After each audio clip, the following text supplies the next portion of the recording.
तो मैंने ऐलान किया है कि बाबरी मस्जिद के बाद बस हमारी आस्था की भी अहमियत है। हमने बाबरी मस्जिद को सब्र किया है, ज्ञानवापी को सब्र नहीं करेंगे। इंशाअल्लाह ये लड़ाई सड़कों पर लड़ी जाएगी। हमारे प्राचा साहब कोर्ट में मस्जिद की लड़ाई लड़ेंगे, लेकिन हम तमाम मुसलमान सड़कों पर मस्जिद की हिमायत की लड़ाई लड़ेंगे। और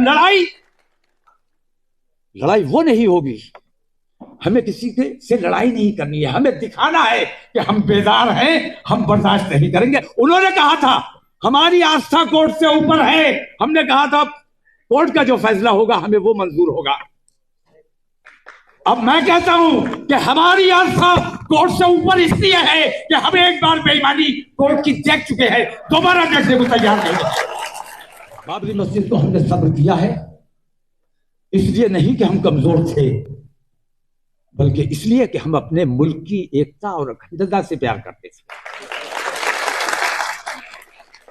हम अपने देश से मोहब्बत करते हैं, अपने देश में अमन व अमान बनाए रखना चाहते हैं। इसलिए हमने सुप्रीम कोर्ट के फैसले को सर आंखों पर लिया और किसी किस्म का कोई एहतजाज नहीं किया।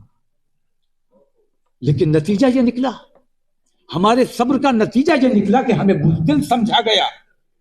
और आज मैं कहता हूं कि अगर लोग बेदार ना हुए तो ज्ञानव्यापी उसी तरीके से, उसी बेईमानी के तरीके से ज्ञानव्यापी ये लोग छीन लेंगे। उसी तरीके से मथुरा को आपसे छीन लिया जाएगा, ईदगाह को आपसे छीन लिया जाएगा। उसी तरीके से यके बाद दीगरे, कभी बदायूं की मस्जिद पर हमला किया जाएगा, कभी ईदगाह पर हमला किया जाएगा, कभी जामा मस्जिद पर हमला किया जाएगा। अगर अपनी मस्जिदों को इसी तरह सब्र करना है, कहीं तो खत्म होना चाहिए ये तरीका। कभी तो हमें खड़े होकर अपनी बात रखनी होगी।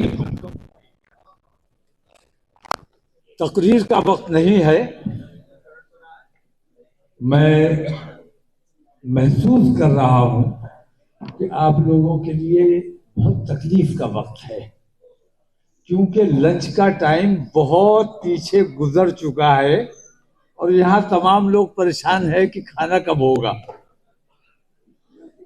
बहरहाल खाना तो चाहिए, अपने वक्त पे होना चाहिए,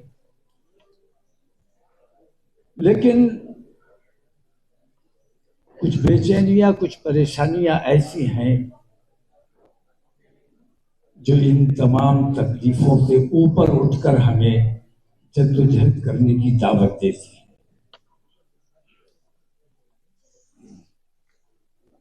और मैं इस वक्त